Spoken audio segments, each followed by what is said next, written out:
FSD 원년? 테슬라가 아직 넘지 못한 벽.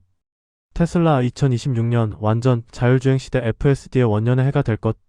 2026년을 앞두고 글로벌 금융시장과 기술 산업이 동시에 주목하는 키워드는 단연 완전 자율주행이다.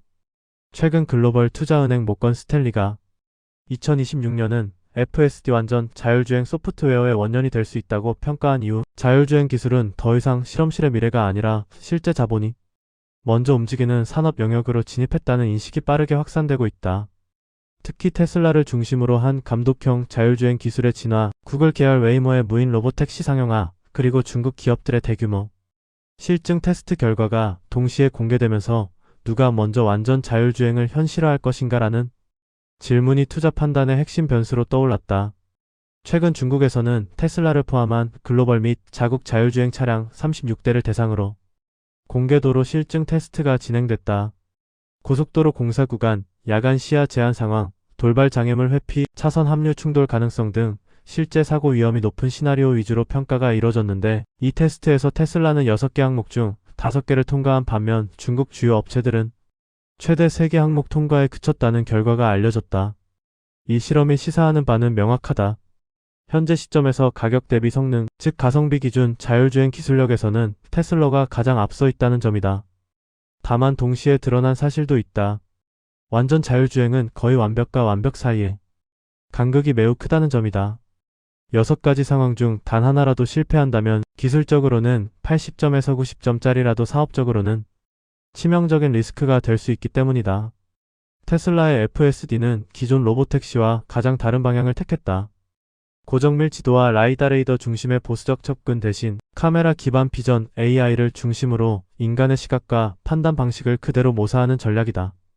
이 방식은 복잡한 도심 환경에서 사람처럼 밀고 들어가고 사람처럼 판단하는 주행을 가능하게 하지만 동시에 특수 상황에서의 불확실성이라는 숙제를 안고 있다. 그럼에도 불구하고 테슬라의 진짜 경쟁력은 기술 그 자체보다 확장성에 있다. 이미 수백만 대 이상 판매된 차량의 OTA 무선 업데이트만으로 동일한 자율주행 성능을 공유할 수 있다는 점은 특정 지역 차종에서만 작동하는 로보택시 모델과는 근본적으로 다른 게임의 규칙을 만든다. 반면 구글의 자율주행 자회사 WAYMO는 정반대의 길을 걷고 있다. 웨이모는 정밀 지도와 다중 센서를 활용해 특정 도시구역에서 운전자 없는 완전 무인 로보택시를 이미 운영 중이다. 안정성과 사고율 측면에서는 현존 기술 중 최상위권이지만 적용 지역 확대 속도와 차량 보급력에는 구조적 한계가 있다. 결국 시장은 지금 당장 가장 안전한 기술과 향후 가장 빠르게 확산될 기술 사이에서 선택을 강요받고 있으며 3년에서 5년 후에는 이 두 접근법의 격차가 크게 줄어들 가능성이 높다. 이 지점에서 투자자들이 가장 경계해야 할 변수는 중국이다. 그동안 중국 기술에 대해 수치 부풀리기나 신뢰성 문제를 의심하던 시각은 빠르게 수정되고 있다. 중국은 자율주행과 AI 분야에서 이미 미국과 양강 구도를 형성하고 있으며 방대한 실주행 데이터와 정부 주도의 규제 완화, 자본 투입 속도에서는 오히려 우위에 있다는 평가도 나온다. 실제로 중국의 로보택시 운영 기업들은 수십만회 주행에서 중대 사고가 없었다는 데이터를 공개하며 기술 성숙도를 강조하고 있다. 무엇보다 중국의 강점은 기술 자체보다 환경에 있다. 규제 저항이 적고 정부가 미래 산업으로 지정하면 사회 전체가 그 방향으로 움직이는 구조는 자율주행 데이터 축적 속도를 압도적으로 끌어올린다. 5년 뒤 글로벌 자율주행 패권을 놓고 본다면 미국과 중국이 공동 선두 그룹을 형성할 가능성이 높다는 전망이 힘을 얻는 이유다. 한국 완성차 업계의 상황은 복합적이다. HYUNDAI 모터그룹은 테슬라 대비 자율주행 소프트웨어에서 뒤처져 있다는 평가를 받지만 이를 단순한 기술 실패로만 보기는 어렵다. 현대차는 인텔리전트 커스터머 전략을 통해 자율주행 기술을 직접 개발하며 시장의 흐름을 학습해왔다. 이는 향후 외부 기술 도입이나 협업 시 협상력을 높이는 자산으로 작용할 수 있다. 또한 국내 규제 환경, 안전기준, 책임 구조가 테슬라와 동일한 실험을 허용하지 않았다는 점도 무시할 수 없다. 중요한 것은 2027년 전후로 예상되는 글로벌 자율주행 상용화 국면에서 현대차가 완전히 배제된 플레이어가 아니라는 점이다.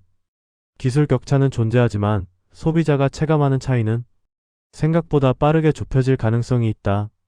완전 자율주행 기대가 커지고 있지만 현재 시장이 바라보는 테슬라에는 분명한 한계와 불안 요인이 동시에 존재하고 있다.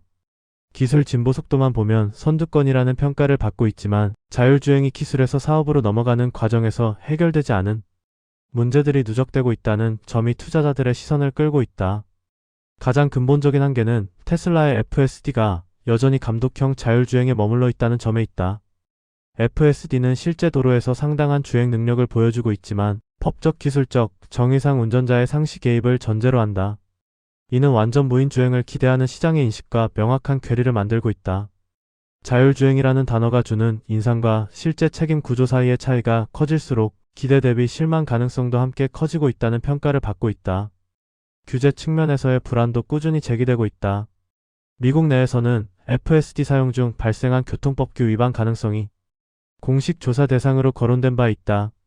신호 위반, 차선 규칙 문제, 예외 상황에서의 판단 방식 등이 공공도로 안전과 직결된 이슈로 부각되면서 자율주행 기술이 기술적 완성도만으로는 넘어설 수 없는 영역이 존재한다는 점이 재확인됐다.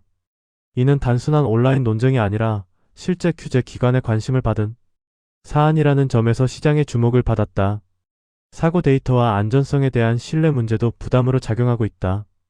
자동화 주행 시스템과 관련한 사고보고 체계가 강화되면서 테슬라의 데이터 공개 방식과 보고 시점에 대한 논란이 반복적으로 제기됐다. 시장은 자율주행 기술의 우수성을 체감 후기가 아니라 객관적인 사고율과 통계로 확인하길 원하고 있으며 이 부분에서 명확한 신뢰를 주지 못할 경우 불확실성은 주가에 그대로 반영되고 있다. 로보택시 사업 일정 역시 투자자 불안을 키우는 요소로 작용하고 있다. 테슬라는 여러 차례 무인 로보택시 상용화 시점을 제시해왔고 이 발언들은 시장에 큰 관심을 받았다. 하지만 자율주행 사업은 기술 완성도뿐 아니라 허가, 보험, 책임 주체 설정까지 포함된 종합 사업이기 때문에 일정이 조금만 지연돼도 시장의 기대는 빠르게 흔들리는 특성이 있다. 계획과 실제 실행 사이의 간극이 반복될수록 실행 리스크가 프리미엄 형태로 주가에 얹히고 있다는 분석이 나오고 있다. 글로벌 확장성 역시 현실적인 제약을 받고 있다. 테슬라는 OTA 업데이트를 통해 전 세계 차량에 동일한 자율주행 성능을 제공할 수 있다는 점을 강점으로 내세우고 있다.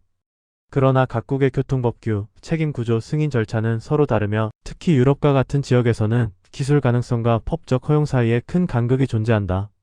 이로 인해 한 번의 업데이트로 전 세계 확산 서사가 실제로는 제한적일 수 있다는 점이 시장에서 인식되기 시작했다.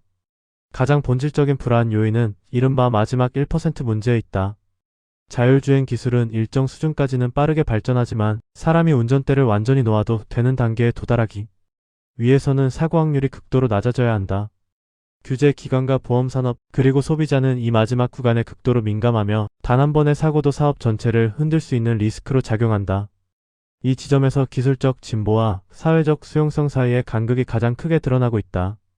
종합하면 현재 테슬라가 직면한 문제는 기술력이 부족하다는 평가가 아니다. 오히려 기술이 빠르게 진화하고 있음에도 불구하고 감독형 구조의 한계, 규제 조사 리스크, 안전 데이터 신뢰 문제, 로보택시 일정 불확실성, 국가별 규제 장벽, 완전 무인 단계에서의 책임 구조라는 6가지 요소가 동시에 시장의 부담으로 작용하고 있다. 이로 인해 테슬라는 기대를 가장 많이 받는 동시에 가장 많은 불안을 함께 안고 있는 기업이라는 평가를 받고 있다. 자율주행이 진정한 산업으로 자리 잡기 위해서는 기술 진보만큼이나 이 불안 요소들을 해소하는 과정이 중요하다는 점이 시장에서 분명히 인식되고 있다. 완전 자율주행 투자를 논할 때 또 하나 간과해서는 안 될 부분은 누가 먼저 돈을 버는가다. 로보택시 운영사는 초기에는 막대한 설비 규제 책임 비용을 감당해야 한다. 반면 이미 수익을 내고 있는 기업군은 따로 있다. 자율주행용 반도체, 영상 처리 칩, 차량용 사이버 보안, 제동조향 통합 제어 시스템을 공급하는 기업들이다. 이들 기업은 로보택시가 본격적으로 수익을 내기 12년 전부터 이미 매출과 이익을 창출할 수 있는 구조에 있다. 완전 자율주행이 현실화될수록 사고 책임, 해킹 리스크, 시스템 안정성에 대한 비용, 지출은 오히려 더 커질 수밖에 없기 때문이다. 결국 2026년 자율주행 산업의 가장 중요한 변곡점은 기술 시연이 아니라 책임을 포함한 상용화다. 누가 가장 화려한 데모를 보여주느냐가 아니라 사고 발생 시 책임을 감당하고 규제와 소비자 수용성을 동시에 통과할 수 있느냐가 생존을 가를 기준이 된다. 이 기준을 통과하는 기업만이 진짜 승자가 된다. 자율주행은 이제 꿈의 기술이 아니다. 돈이 먼저 움직이고 있고 시장은 이미 다음 단계를 요구하고 있다. 누가 먼저 완전 자율주행을 현실화할 것인가? 시장의 기대를 상회할 것인가? 2026년은 그 요구에 누가 답할 수 있는지를 가르는 해가 될 가능성이 크다.